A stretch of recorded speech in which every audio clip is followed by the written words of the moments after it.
Hi, I'm Arjen and I'd like to show you what is new in Snapper 2, or why you would want to upgrade from Snapper 1 to Snapper 2. You already knew that in Snapper 1 it was easy to select just a tiny part of a sound file and only shoot that selection up to another application like Pro Tools or Apple Mail. That looked like this. Bring up Pro Tools. I'll select a file in the Finder, maybe this one. I'll play it back. 1, 2, 3. Maybe this piece here. I wanted my Pro Tools cursor, so I just click Spot to Pro Tools cursor and it sits right there. This functionality has been expanded in Snapper 2 to other applications, like Steinberg Nuendo, Cubase and Cubase Studio. Spot to the cursor right there.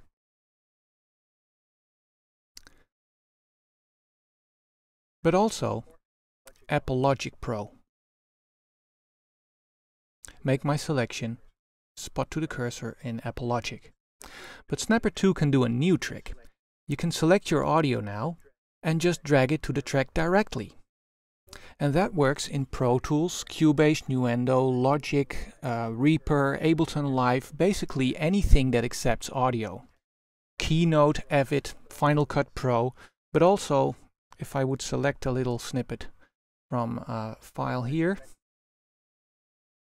Many a mile, the northern light. When I was a girl, a tiny wee Yeah, that's perfect. Aaron will love that part. So I'll just go to iChat and drag it right out into my iChat window and see what Aaron thinks.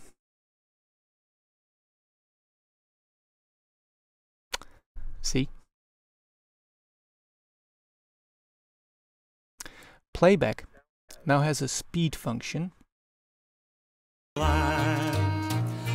northern lights of old Aberdeen, big home sweet home to me. The northern lights of Aberdeen, what I long to see.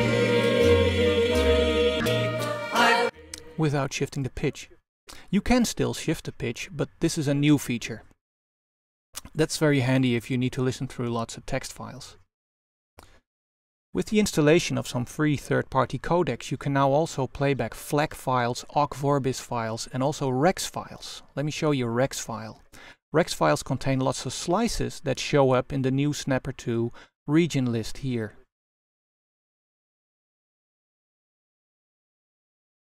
You can also export to Ogg Vorbis and FLAC and also to Core Audio file.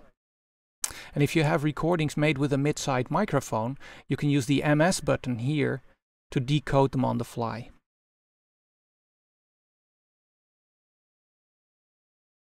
In the waveform itself, we now have this nice shadow, separate outline color, but it also builds up smoother and quicker. We have smooth vertical zoom here, and my mouse's scroll wheel can make it zoom horizontally smoothly. There is a new loop playback feature. 1, 2, 1, 2, 1. So let's zoom in on that, and if I hold down Shift on my keyboard, I get the new trim tool to make a little bit of a tighter edit.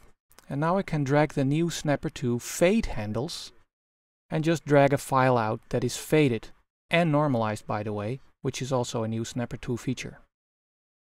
There it is.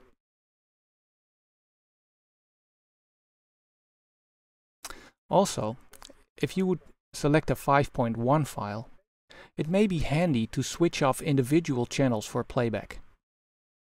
Every now and then, it's also nice to save some screen space by using the new Rectified Waveform feature. That shows only half the waveform per channel, so it saves a lot of space.